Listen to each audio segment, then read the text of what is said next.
1000 साल पहले एक राजा थे जिनके साम्राज्य में लड़ाई छिड़ गई। लड़ाई में कई सैनिक मारे गए, कई सिपाही घायल हुए। राजा के साम्राज्य की ताकत कम गई।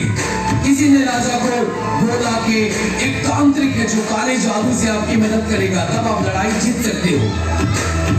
राजा तांत्रिक के पास आए। तांत्रिक अपने 2 सिपाही के साथ एक खाली कफिन बक्स को लेके राजा के पास आ गया। राजा के सामने सिपाही खड़ा हुआ और तांत्रिक उसके साथ था। एक खाली कफिन बक्स साथ लाया। तांत्रिक बोलता है राजा को अपने कमजोर से सिपाही को मेरे पास बुलाया जाए। घायल कमजोर सिपाही राजा के आदेश सुनते ही तांत्रिक के पास चली जाती। तांत्रिक के पास जैसे ही सिपाही आके पहुंचते, कमजोर घायल सिपाही, जैसे ही तांत्रिक उन्हें देखता जोर जोर से हंसने लगता और अपनी काली मंत्रों को पढ़ता।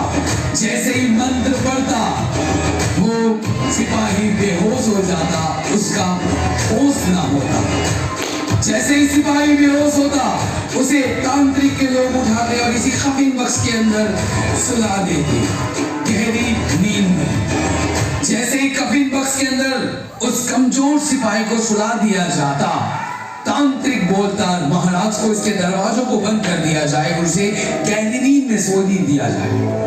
तांत्रिक अपने काली मंत्रों को पढ़ता। जैसे ही काली मंत्र वो पढ़ता, कफिन में बंद हुआ इंसान चिल्लाने लगता, चलने लगता, छटपटाने लगता और वो बन जाता एक कंकाल।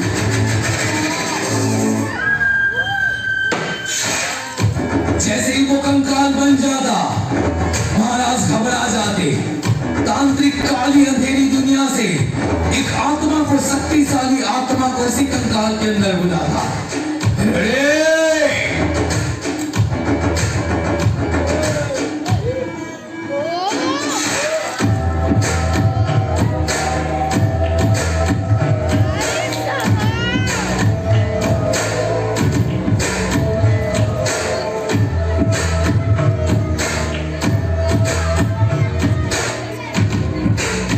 अंधेरी ताकत, अंधेरी गली से उस आत्मा को तांत्रिक बुलाता और आहिस्ते आहिस्ते सभी कमजोर सिपाही को कंकाल सैनिक बना दिया जाता, जो कभी न मरते, कभी न मिटते और अमर हो जाते और महाराज उस लड़ाई को जीत जाते।